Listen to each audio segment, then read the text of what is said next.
Okay, let's just try and create another droplet, which is like, have you tried to power off and on your machine? Yeah. They just want me to buy even more. All right, that's how they make money. It's a good concept, Jonas.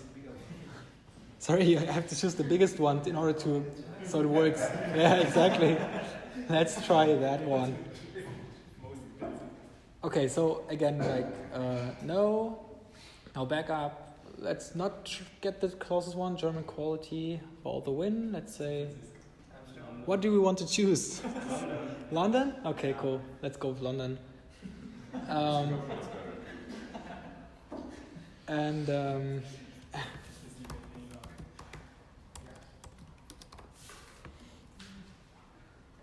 Let's create it. All right, once again, let's copy our, we have to go to access and, oh yeah, or do we want to like, I don't know, you said like, I'll be able to access it already, right? So, oh, that sounds good. At least that. Let's just say, I mean, I won't be able to access it, I think, because I'm not the right user. But that should work. And I'm in.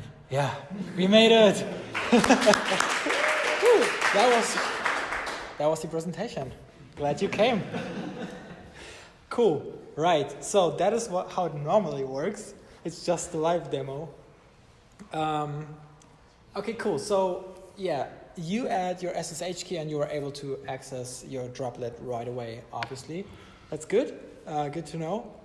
And from here on, what I would like to do is I would like to create a new user with, and then that user we will use to continue to do anything else that is required in order to get Vapor up and running.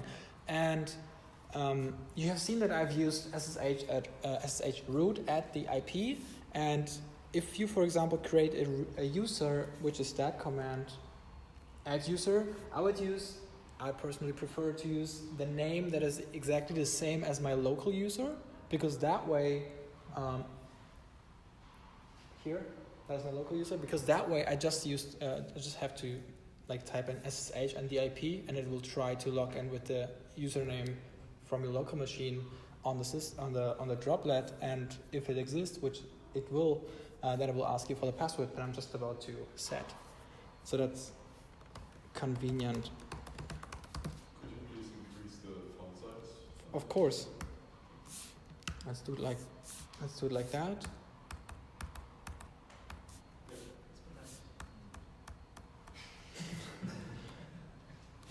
Okay, just to be sure. Wait, please don't watch. That you can skip with enter, because we are lazy. Yeah, the information is correct. And we have our user. And then there is a command to which will enable your username or your user Martin Lasek to also execute sudo commands like as a root, and that is something we will also do a lot.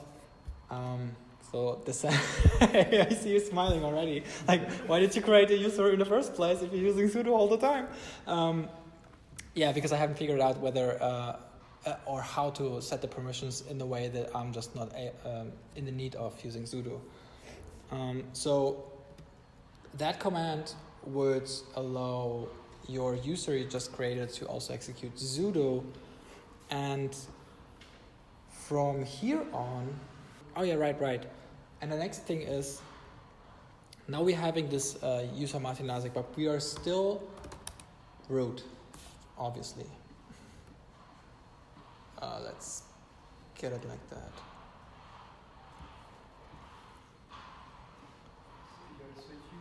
Yeah, we will just switch to our user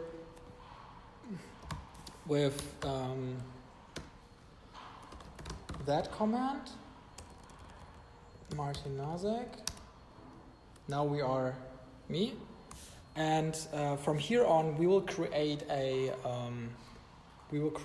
public key or actually we will make it possible that we can access from our local machine that droplet, and in order to do that we will have to store our public key for that user as well, just as we did with the root user. And so that's what we are just about to do, and we will have to, because right now I think there is no folder that is .ssh, and so we will have to create it. And then inside here, oh yeah, right. Here it was recommended to, because I followed a lot of DigitalOcean documentations, which by the way, were the best documentation I've ever read. And they recommended that you would set the permission of that folder to 700.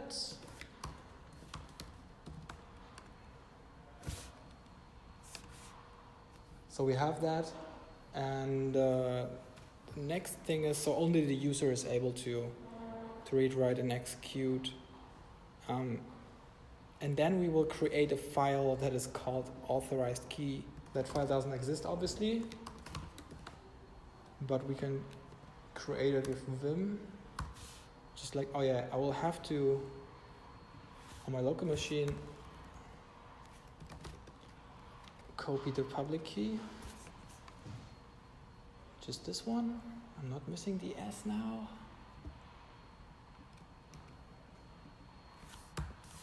And insert it. There we go. That's it. And then it also is recommended by the tutorial. I'll just follow that. I will just do it. It will also change the permissions of that file to, I don't remember what 6 is, if it's just like without execution. Yeah. It's just read and write. Right. And then yeah, and now you remember we have accessed the server with root. We can exit our user and exit the server. Before we were using SSH root, and now we can just use SSH at that IP, and we can close that so we have a better. Oh yeah, that's cool. What is happening? So, and we are right away the user Martin Lasek on the server. So we're logged in on the server as that user. Cool. So now the user is set up, so you are able to connect to it from your local machine. Now to dependencies and your projects. We have some dependencies to install. One of the first one will be Git, because we will, at a later point, we will just pull from Git or clone from Git our project and then build it and run it. And so this is the first time I use as that user still sudo. So let's update that. It's just a password for the user. And then we will install Git. Okay, install Git, that's it. For Git, we will set our name and, well, that was not intended. Not sure if that will override it. Yeah. Name and email. I think it's like that. Exactly, so. Right, Martin Lasek at hotmail.de, perfect. What I am used to also from my former company is where to store the project at the server. And that server already provides SRV, and underneath SRV there's nothing. And so I used to have a folder called www 3 times and have my, yeah, that's the like I'm not able to create it, so that's why I use sudo. I would always store my project under www and then the name of the project, and I will use one of mine, which is the first database project. This one from my tutorial where you will set up your first Postgres database, because that way we have a real project with a database connection on the server, not just a in-memory database, and once you restart, all the data is gone. So that's why I chose that one. And I'll just clone it, right? I'll just clone it here. And there it is. Oh, wait a second, that's the wrong directory. I have to go here and clone it into there. Where have I been before? It was my home directory, right? We can remove that from here. Of course, I'm not allowed to. Next thing is, because the project is running PostgreSQL, you will have to install PostgreSQL and also set it up. For me, it was not intuitive how to just set up the right user and database and just get access to it and connect the whole thing together. Yet I managed it, and I'll show you how it will work. And so I think that could have been skipped because we just updated get apt already. But yeah, basically you will have it all on tape. You will install PostgreSQL and PostgreSQL contrib. Right. And in order to, now we will install PostgreSQL, and it will, I think, store it automatically, and we will want to create a new user, and that user will be used to, in your projects, to, for example, access the database or the whole database management system. And right now we have the PostgreSQL user, or the Postgres user, and we are logged in as Martin Lasek, and we will have to switch to Postgres in order to create a user, which is create user interactive, enter a name of a role, let's say the same name, and then super user yes. Oh wait, it's not default. From here on you can create a database which is just called like your username, because that way if I type in PSQL, it will log into the database that is named equally to the name of your user, which is then Martin Lasek. Anyway, I don't want to confuse you anymore further. We just created we installed PostgreSQL. We created Martin Lasek as a user, and we just created a database called Martin Lasek. So we have two things here, and now we can just exit. And as Martin Lasek, I can just access PostgreSQL, and from here on, I could just even do more stuff.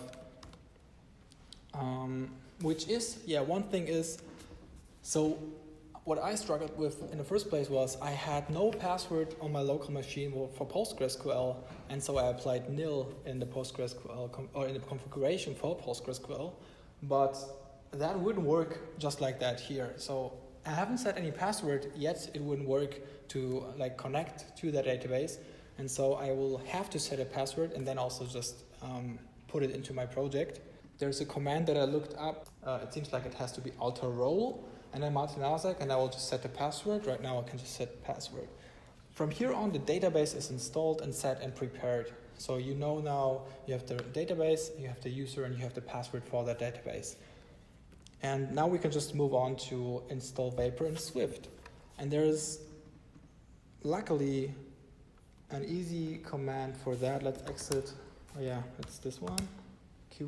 It's normally X, isn't it? Oh yeah, backslash. Yeah. So with that, we will update or actually add the Vapor's APT to the. Actually, it doesn't. How do you call it? The packages from Vapor to apt. So we are able to install it with the next command with using apt, which is just it just goes too quickly. So yeah, now we are able to install Swift and Vapor once we have added the packages to our apt, which is this command. And once again, it's on tape and documented. So we have then installed Git, PostgreSQL, now Swift and Vapor. Now that we have Swift and Vapor installed, we can just check that everything worked fine with that. So Swift is 4.2 and Vapor is there as well, so the Vapor toolbox. And you remember I have cloned the project, right, into server www. And inside here, we will have to use sudo, I guess. I will adjust the configure.swift file that is configuring my database credentials, which is in sources app configure. Because you obviously don't want. Normally, you would solve it with. You would use the environment.get method to get values from your environment, but that didn't work out last night. I do use environment variables for my projects, but this is just now a workaround, so it works here. So what you do is you have the username Martin Lasek that we set up, And the database is also the one that you created. Here I just call it Martin Lasek, and here I will have to supply a password, which was password in this case. All right. From here on, we will be able to build the project. Let's see, we'll have to go and I think inside the project. Vapor sudo vapor build. And this is also something that is when I first deployed my app, and I was doing some changes. I deployed my app and build it and run it the first time, and everything worked fine. It was cool, and I wanted to do some changes to my application, and so I did it locally, right? I just developed a new feature, and then I pushed it to Git, and then I went on my server, I pulled it from Git, and then I restarted my application. I was like, why is the feature not there? Like, why is it not there? And I just forgot about like half an hour later. Like, I was like, wait a minute, I think I will have to rebuild it. And that's also an experience you will have to make. So every time you pull a new change, you will have to rebuild, of course, the project, and then you can run the new build. And so building our project right now, and if we run it, it should work. It would have not worked if we wouldn't have changed the configure.swift file to the right credentials, because I would have tried to access my cool database and no password. That would have crashed the application with a fatal error saying no password was supplied or so. Perfect. Now we can try to run it in the production environment and have it on port 8080. And that is something we will see later on in Supervisor, because if you have multiple projects, I have set up my project, each project with one run under a different port, and it will just count up. And so they can run in parallel. And that's not in the right, wait a second.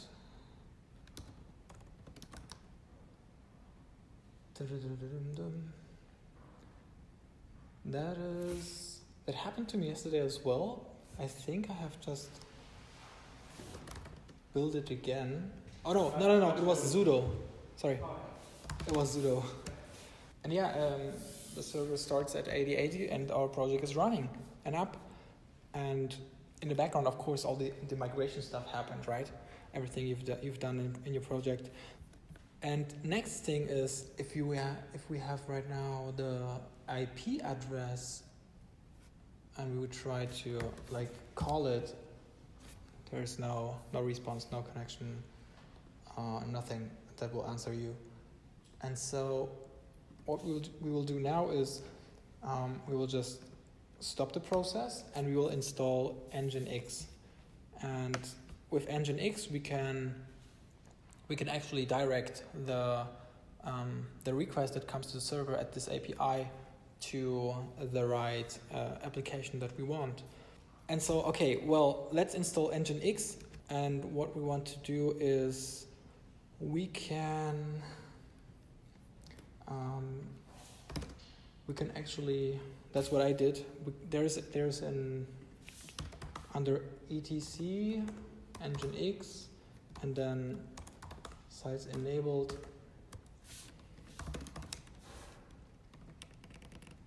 There's a file called default, and I have just moved that file to a different one, to just like in case it is applied somewhere, because I'm not quite sure it is. So what I've done is that command, which is just a move of that file to a different name. So it's actually just the default. It is renaming it to default origin. And if I list it once again, it moves it to sites available, right? It moves it out of the sites enabled and then renames it to origin. So I have it somewhere stored. And so I create a new file that is called Upstream. It could be named anything you want, but since it's configuring an Upstream, I'll just name it like that. And it's in sites enabled. And what you do inside here, I have this whole configuration that will just copy and paste and show you. Basically, I'm defining an upstream and name it somewhat, and then I will say where to find it, which is then the localhost and then 8080. And for example, this was for the Vapor Berlin. Right now we can call it, I don't know, my first database, right? And then you have a command because you would want to, let's say my first database is configured here, database, because in that file I will have multiple configurations for all my projects, and then have my upstreams as well here, and that's why I have different names for them. And it listens on 80, which is the default, right? If something comes into the server, it listens on 80, and then it will just, so in that case here, if you have a domain name, because you don't want to access your applications through an IP, but just a real name, let's say myfirstdatabase.com or server-side-swift.racing, you would define it here as a server name, so it knows, as far as I understood, so it knows what configuration it has to take, because the other one would be named differently, a different domain name, and then it would know, okay, now I have to take that upstream to point to that application. And so, I mean, that won't work because we don't have a domain, but just to show you, myfirstdatabase.com would be, for example, your domain that you bought, and then you will pass that name here has to be the same like that. There's a way where you would just like not have to define it here and just write this thing right down here. Haven't tried that because I somewhat found it more convenient to have a list of all my upstream definitions like that, so I can see, okay, I have port 8080, port 8081, whatever, and all these are defined. Let's define a new number instead of having to look through that point on each project. Okay, so my first database is like that, defined, and then these are all the settings that I just got handed over from this sysadmin, and I'm not sure what I can remove or what of them are like important to be there. I just know that with those it will work. I haven't tried out to just not have them, and if it still works, some of you might eventually have an idea, and then you can just have your logs, your access and error logs, which I sometimes use if the server or your application is not starting. It's just like if you use later on Supervisor to start your server and it just like restarts, you will have your error logs inside there and can look up what happens actually, which is very helpful. And then you will of course name it to distinguish between your applications. My first database. There it is. My first database. All right.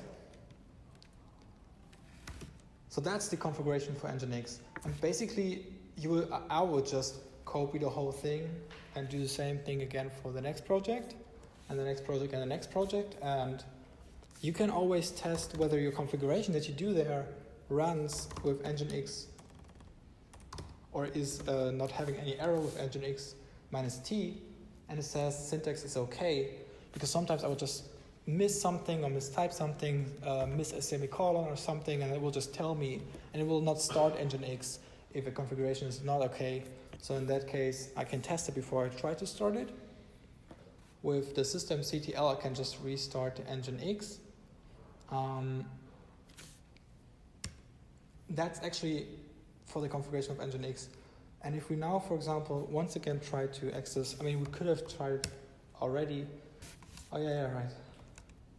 Yeah, it already shows an Nginx error, like a bad gateway, which is a good sign because we know Nginx is up and running and responds to us.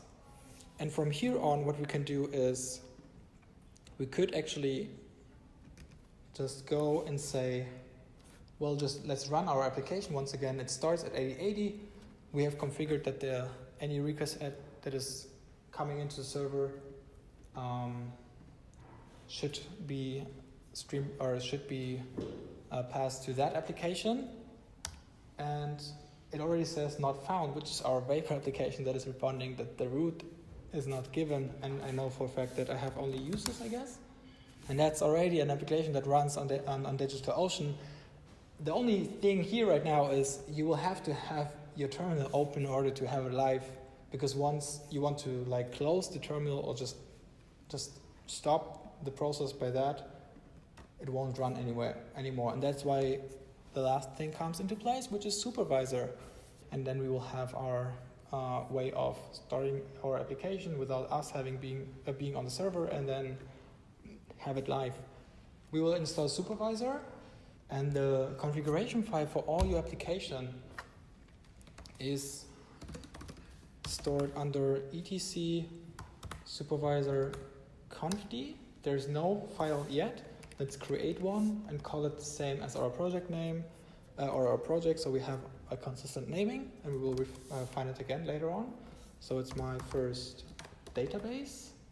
You can imagine how long I sat there to get all these kind of things together. Sorry? There's a typo in the use the name. That also needs to be .com. My first database. Right, yeah, absolutely, thanks. Okay, let's insert the configurations in here, and I will show you something that I could get working.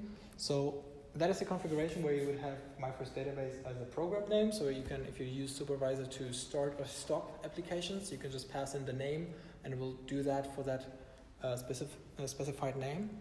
And you will just define the commands. So right, we have the 8080 port. You would change that port for each application. It will be 8081, 8082, or whatever port you want for the next application. So you have multiple applications running. You will tell which directory, auto-stored if it for some reason crashes, Supervisor would take care to just like restart application, and then it will run again. Or if you have some fatal error at the starting point already, it will just restart, which is not an issue, but it will just not be up. And then, yeah, I've defined user root. I think that was a must at this point to have that application running.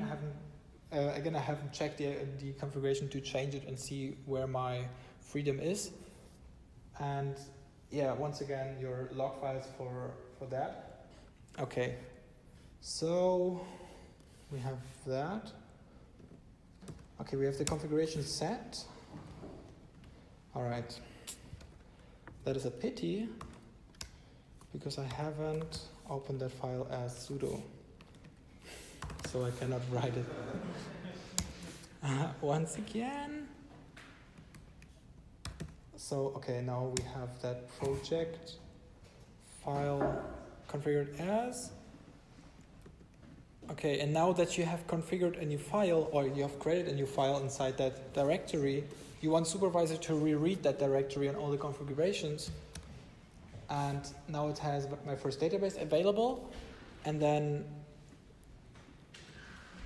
you would have to update Supervisor. So you should just be able to, you should just be able to say, my first database start. Okay, already started. Let's see, yeah. So now it should have executed the command that we supplied. And if we, for example, check the status, it says it's running. Even close that.